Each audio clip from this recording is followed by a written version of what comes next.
Hello and welcome again to another episode of One Starfish, where our mission is to help change the world one person or one starfish at a time. As always, guys, make sure to rate, review, subscribe, share. It's how we get the word out about what we do. I just met Alan Gregerman right now. He lives out on the East Coast. We'll get the right coast. East Coast. He's an innovation consultant, been doing it for a long time, so knows his stuff, has worked with over 400 companies in 35 different countries, which is pretty cool. 4 bestsellers. He really wants to help people unlock their genius. Welcome to the show, Alan. Well, thanks. Delighted to be on the show. Cool. Well, let's get into things. You told me just before we got started here that as a 7-year-old, you were really into atlases and learning about different worlds. Your parents really had never left North America. So that's interesting. What got you into that? What even inspired you to start? Do you remember back to that? What even got you into that? Well, so probably the fact my mom was a world history teacher. And while she had never been outside the U.S., she was always interested in what other people knew and what was different about other cultures. Oh, cool. And I remember as a 7-year-old being given my first, was a Hammond World Atlas. I don't know if Hammond still makes atlases. I remember that name, I feel like, from growing up. Yeah, no, it was classic. And I used to sit on the floor of our living room and look at my atlas and kind of look at maps and wonder what life was like in all these other places. And so the reality is, as an innovation consultant, I view the world as really the raw materials for innovation. And so I'd like to think it started when I was a kid. Well, most things do start as a kid, and most things are caught, not taught. So that makes sense that your mom was in history, and so you got into, or geography and all that kind of stuff. And so you got into that too. Just took it to a next level kind of thing. So when you got out of high school, you went to college. I think you said for geography. Is that correct? Yeah, well, first I got out of high school and I had been a little bit of a deviant high school student. And so once I went to college, which was a year and a half later, I worked for a year and a half as a subway mechanic for BART, the subway in San Francisco. Then I went to college and I studied geography and I loved it so much I actually got a master's and a PhD in geography. But I've been a business consultant, so I'm kind of an odd business consultant because I combine kind of my passion for a world of ideas with what businesses need to do to be remarkable. Awesome. So when did you start your company? How old were you when you started your company doing innovation consulting? Oh, well, I don't want to kind of date. Well, you don't have to say how long you've been doing it, but I'm curious how young you were. I was about 30 when I started my company. And so I've been running my company for a long time. If this is on video, people will see that what hair I have left is gray. You look very good, Alan. I don't know how old you are, but I wouldn't. Yeah, you look fine. Well, you're too kind. Yeah. So you started at 30. Is entrepreneurship in your family? When you started your company at 30 as an innovation consultant, did you get a lot of people going what are you doing? Because what did you do or did you come straight from school into that, or what were you doing for a job before you actually started your own company? Yeah, no. So I worked for somebody else for a few years. And then I thought, of course, as most entrepreneurs think, we can do it better. Okay. And then, and so that was probably a bit the catalyst. I think you go to work for somebody, you see what they do well, you want to emulate that. And then you see what they don't do well and you say, I could do better. I could build a better culture. I could connect with my team better. I could energize people more. So that's probably what it was. But my parents had absolutely no entrepreneurial bone in their bodies. My mom was a public school teacher, and my dad was one of the designers, actually, of BART subway. He worked in public transportation his entire life. So when you went into entrepreneurship, did you have a lot of support, or did you have a lot of people wondering what you were doing? Well, so I think, at the time I went into entrepreneurship, which I think is really different than now. Now you say you want to start your own business, people go, that's cool, go for it. You're really clever. I think at that time, the notion was just go work for a big company, and you stay there forever. And so I don't know that people weren't supportive, but most people were saying why would you do that? Yeah. And then in terms of support, I think most of the people, if they're listening and they're entrepreneurs, you kind of bootstrap initially. You believe in your idea more than anybody else does. I mean, I'd love to think all my friends and relatives and connections thought, oh God, you'll be fantastic. But I think, they said, yeah, we'll see what comes of this. Yeah, no, so it's all fine. So you have you have some lean times, but you live on savings and you eat a lot of ultra processed food. No, it's fine. That's cool. What got you through the days that, were hard and that you maybe thought about quitting if you ever did? So I never thought about quitting only because, I Cool. mentioned a little while ago, I spent a year and a half before I went to college working as a subway mechanic, but I worked as a subway mechanic for the contractor, which was a giant corporation named Westinghouse. I'm not even sure if they still exist. They were one of the biggest companies in America. Um, I saw what it was like to be the tiniest cog in the Westinghouse wheel, and I didn't want to spend my life doing that. So once I started, I don't think there's been a moment I haven't been happy that I've been kind of running my own business. And, as everybody listening knows, there are ups and downs. There's COVID, there's financial crisis, there's all kinds of things. And, but you just over time, if you've been in business long enough, you realize you'll get through those. And so you just keep at it. And so for me, having the chance to kind of be my own boss and have an influence and pick the people I want to work with, that's compelling to me. I can't imagine doing something else. Now, but if you think back, I mean, it Oh, was I can't imagine only ever. only a couple of years ago that you started. What would No, you I can't start? imagine it all. Well, let's be okay. I'll be honest. I started our company 37 years ago. Okay, I there can't we go. imagine them. I mean, there are moments that are frustrating when you say, "Oh, is this all going to fall apart, or Right. will I make payroll?" But other than that, uh, And what motivated you? Like, it's interesting that you say you didn't want to be a cog. That in and of itself, I find fascinating because most people don't think about that. So you already had an identity when you started right out of school that you were, I don't know if the word is better, that you were made for more than just to be something. And a lot of people never get past that. People listening to this podcast, I believe some of them are getting past that and some of them are thinking about it. So, where do you think that came from that you had that kind of a belief in yourself or self esteem, whatever you want to call it, that you're like, I don't want to just be a minion. I want to be somebody. Do you well, know? no, no, that's fair.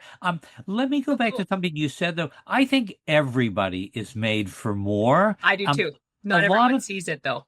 Right. And a lot of people, their more can be where they are in a company, but they need to step up and say, I can add more value. So that Exactly. was my challenge. In a year and a half at Westinghouse, I made 10 suggestions. I was fairly naive. They had like a suggestion system. I made 10 suggestions for things they could do better that I thought they could do better. They approved none of them. I don't even know if they looked at them. 3 years after I left, I get a note from Westinghouse. We approved and have implemented three of your ideas, but because you're not an employee, you're not eligible for the bonus.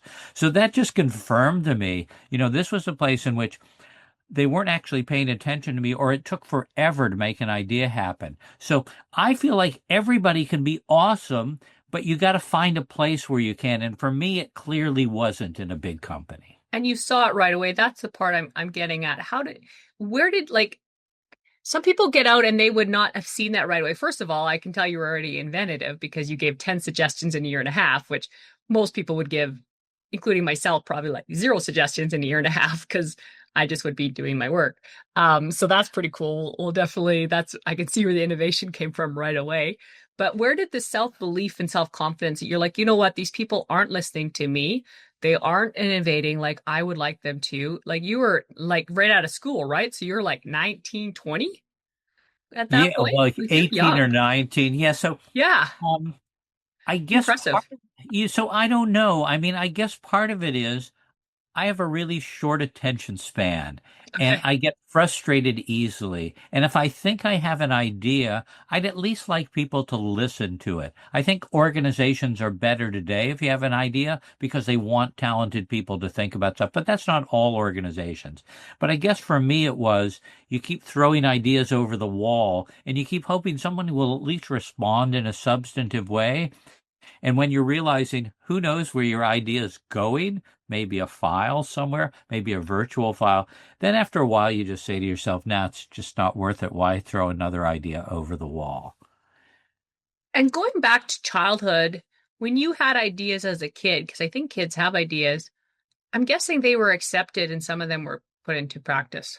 Oh, well, so you're exactly right. So as kids, we all have ideas, right? Exactly. Kids have We're lots of always ideas. thinking in different ways because we don't know a lot of stuff or anything is possible. So we put things together that don't belong. And then we say to our parents or a teacher, this is kind of cool, don't you think? And I believe we got a lot more positive reinforcement at those times. Our parents were excited we were learning new things. Our teacher said, well, that's something kind of cool. But then somewhere between the world of school and the world of adulthood, we lose the knack, I think, for thinking creatively. That doesn't mean we don't have the knack, but it means we lose the knack or we get into a routine. As you said, you just do your job. And I want people to believe that they don't have to just do their job and that their organizations are better for them actually having an idea. I think listening to that, not every kid does get that support. And that's where a lot of your, I believe that's where that confidence came from as a young adult, where you were giving that stuff because as a child, it sounds like you were very supportive in your ideas, where there's a lot of kids out there that aren't. And I just want, like, parents, the reason I always go back to childhood is because I believe that shapes so much of our reality. We can change it. But if we don't realize where it comes from for a lot of people, like say you're not innovating, you're like, well, I'm not that person. Well, think back to your childhood. Maybe in your childhood, your family wasn't super supportive. You asked dad, like, hey, let's do this. And dad's so busy. He's like, you know what, John? Sorry, like, I'm busy. Talk to me later. And you got that over and over again until your body said, I'm not going to bring up ideas because none of them are accepted. Well, So no. as we're So, yes, no, that's fair. I realize I was really lucky. My parents were both yeah, really but engaged. what I'm saying is, and that's cool that you realize that, and I love that. People that aren't, you can change it as we go into innovation and the thought of innovation. What your reality was as a childhood was your perception. It wasn't that your ideas were bad. It was that your parents were probably busy. Something happened. Could have been abusive. I don't even know everyone's childhood. Obviously, listen to this, but don't think about that. But don't use that to not innovate going forward. Oh, I think that's fair. And think about the fact that find a place where you can work, either your own or someplace else, where they're actually open to ideas, where they want to be better, where they believe that you're filled with possibility. That's, I think. And then think, of course, depending who's listening, think, of course, about your family and your kids if you have them, and how you encourage them to Mhm. continue to keep up their curiosity and creativity. Exactly. Yeah, that's exactly where I was going with that. And then so that gave you that self-belief when you started your own company too, that you could do it, and you could make it happen. Like you said, you never really entertained the idea of quitting, which for most people is rare. It's entertained, whether it's followed through or not, it's entertained. And so when you started out your own company, just to give people an idea, what kind of hours were you working and how much effort did you put in order to become not living on prepackaged food and savings? Okay, so um, I like to jokingly say that when you start a company, 90% of success is being really good at what you do, creating products, services, solutions that matter, and the other 90% is getting customers. Now, for those people who are listening who are math majors, the numbers don't quite work. I was just thinking that. I'm like, That's like 180%. I was working a lot, let's be honest. So I was trying to make sure the stuff that I offered customers was really good. And then I was always knocking on doors, talking to people, following contacts or leads, getting on airplanes to make proposals to companies. Um, Probably 60 to 80 hours a week was a good average week for me. Yeah, no, so I probably, yeah, that's kind of the way I think. And I think but remember, if you start your own company, you believe in yourself and you believe in the value you can provide. And so you go the extra mile. When it's a job and they don't ask you to bring more of yourself, you say it's 5 o'clock. I'm going home. mhm. Yeah, I always love to touch on that with most of my people on my show are entrepreneurs. And a lot of people like right now you whatever chapter 10. I don't want people in chapter 1 to compare to your chapter 10 and be like, oh, you're bestseller author, you're talking to people you want to talk to, you're doing all these things, traveling the country, doing fun life, but it didn't start out that way. Um, Well, and and it's still so, challenging, right? So you can be reasonably, I'm just a regular guy. I mean, my business has been fine. I won't complain about it at all. COVID hits. Nobody wants to hire me. Nobody wants to mm, buy our stuff. Um, that I didn't see that coming. Maybe no. somebody saw that coming. So there are always kind of bumps in the road. I think the value of experience is you realize I'll get to the other end of the tunnel, that there's no tunnel that's so long I can't survive. Um, and some of it is even when you're not doing super well economically, if you believe in what you're doing and you like the autonomy you have to try and do stuff, you get through it. So good. And be willing to, I'm sure when you were knocking on doors and flying across country and talking to people, you got a lot of people saying no. And like you said, 2020 hit, had a lot of people saying no, and a lot of quote rejection, which is really hard for a lot of people to handle. How did you reframe the rejection in your mind to be able to continue to try until you would get the yeses? Well, so I love this question. Let me move over here, and you'll see on the back wall I have the word next, okay? Yeah. And so next is, I believe, one of the most important words in business. So you're in business, you're going to talk about what you do. You're not going to resonate with everybody. You're hiring employees. You talk to somebody, you think they're fantastic. They decide not to work in your company. You have to have some resilience and say, it's not about me, okay? There's some reason, there's some backstory or some reason they've decided not to hire me or join our firm or whatever the case is. But they're not the only people on the planet, and they're more. And so I believe in what we might call like portfolio theory, and that is, if I have a basket and I have only one egg in it, that's one potential customer or one potential hire, I got to really kind of sit on that egg like a mother hen for a long time. But if I fill my basket with a lot of possibilities, none of them is that crucial to my success. So I just always say you got to have a thick skin. Um, Anytime you put yourself out there for anything, you're a musician, you start a business, there are going to be people who don't like you. You can't please everybody. I actually travel around the world and speak, okay? And so I get a lot of people who say, God, this guy's really fantastic. And there's some people who go, why am I even here? Like, do I have to listen to this stuff? You just kind of ignore. You got to move on. If you can make a difference in somebody's life or some customer's life or get one of the people you want to join your company, that's awesome. And the rest you just say next. Cool. I love that. Guys, go out there and say next a lot as you're building a business. Um, awesome. So in innovation, tell us a little bit about what that means to you and what you see in, I guess, in people and companies, people or companies that they're not doing that they could be doing. Okay. Well, so for me, that's easy because I spend my entire career doing it. So Right. for me, innovation is anything we can do that creates greater value for the people we serve.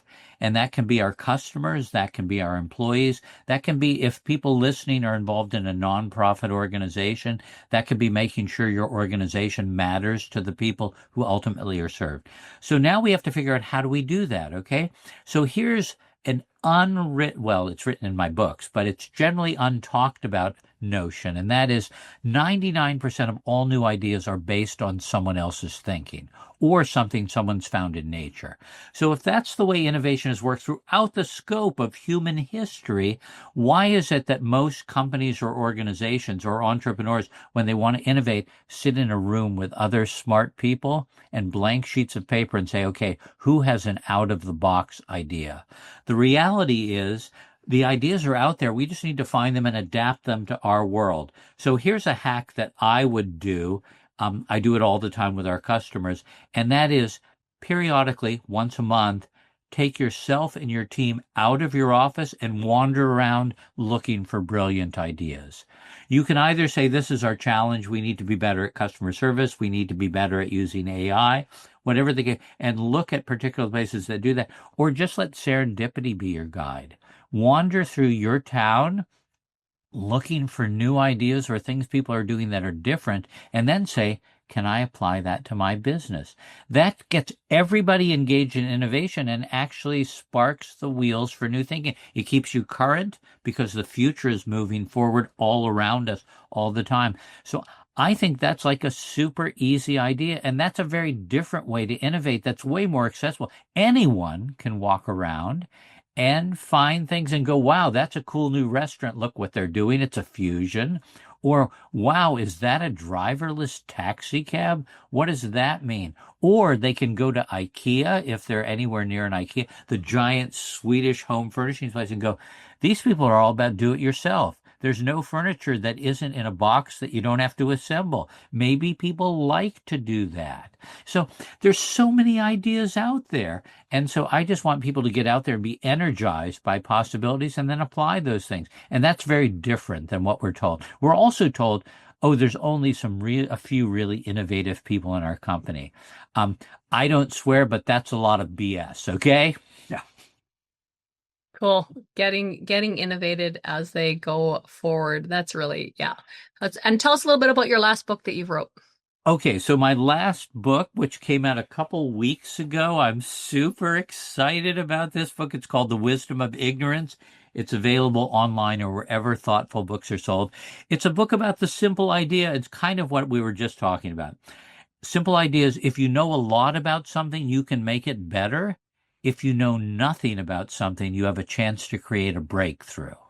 So imagine again, as kids, we engaged the world and tried to figure things out because we saw things like we saw a frog for the first time. We had no idea what a frog was all about. We studied it. We imagined what a frog could do.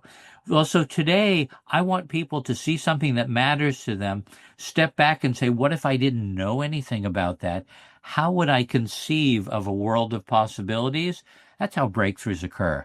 People listening probably ride Uber. Uber wasn't created by people in the cab business. It was created by two friends who couldn't find a taxi when they wanted one on a winter night. Airbnb wasn't created by people in the hotel business. It was created by three friends who had to pay their rent in San Francisco and decided to begin by allowing people to couch surf for $40 a night. Okay, now it's like 10 million places in the world where I can stay, including castles. But it was started by people who had a fresh look at what was possible. And if I look at almost all the new businesses out there, Spanx wasn't started by somebody in the clothing or underwear business. It was started by a woman who was a door-to-door fax machine salesperson. Sarah. Some people on the sort of say, what's a fax machine? And other people are saying, you mean people went door to door to sell? So the reality is when we open our mind and say, here's a problem, I don't know how to solve it, but maybe I could come up with something brilliant. That's when we come up with something brilliant. So that's what the book's about. It gives a formula for how to develop the skills or redevelop the skills. Because again, I believe as kids, we all had these skills. Awesome. And guys, the book will be in the show notes. So feel free to grab it. Or if you have anything, obviously for Alan too, that'll all be in the show notes too. So, just so you know where to find everything that we're talking about today. In wrapping up, I always have three final questions and then anything we didn't touch on that you think would be really impactful for our listeners. First and final question is, if someone is looking for their purpose, what's one sentence you could say that could help them find it?